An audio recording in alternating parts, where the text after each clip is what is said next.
everyone. My name is Anastasia Risaki. I'm a lecturer in psychology at Nottingham Trent University. I specialize in qualitative research, especially related to social political issues and cyber psychology. I am also a member of the Qualitative Research Methods in Psychology Committee of the British Psychological Society. My main research area for the past 4 years is adolescent sexting, consent and coercion, with an emphasis on issues around gender and power dynamics. I additionally explore parental and teacher discourse around adolescent sexting and issues related to gender and online safety in the cyberspace. Some of the main problems that emerge out of adolescent sexting in my line of work in general are pressured sexting, encouraging the peers to engage in sexting, non-consensual dissemination, other related legislative and safeguarding issues, online abuse in general.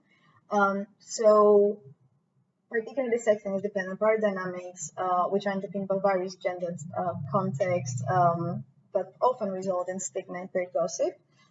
So this kind of behavior can have negative emotional impact to the young people involved.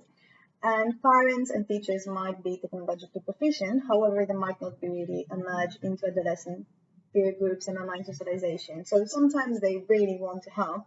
However, because of the nature of the internet that is so fast-paced and ever-changing, they might not be really familiar with how children socialize online or the activities they're engaging in. So excessive use of the internet and exposure in screens should be avoided. Of course, the nature of internet use can show us more on the time spent online, so it depends on the behavior that people are engaging in. However, excessive internet use should be avoided, even though the behavior someone is engaging in should be examined. Online socialization among young people can and should be healthy and respectful.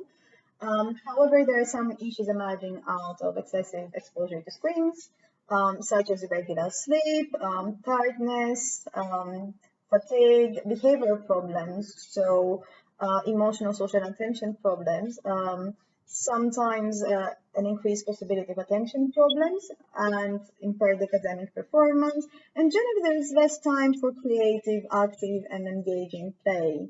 So one way to understand when acceptable becomes excessive is when the behavior causes significant distress or interferes with everyday tasks.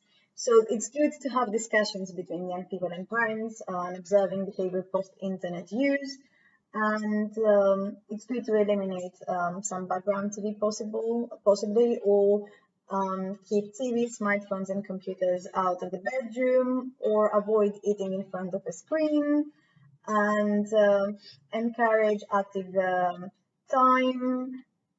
However, if you are concerned about issues regarding online abuse, such as abusive sexting or abusive messages, you can contact your local charities regarding cyberbullying or revenge porn organizations that specialize in combating online violence. If you have safeguarding issues, you can contact your local authorities, and parents can also ask for help. However, one of the ways you can help yourself, your child, their educators, peers, or someone you know is through the STEP-IN project results, which include a rich library of materials from different authors, an addiction assessment tool with interventions, and a list of contact points where you can find help.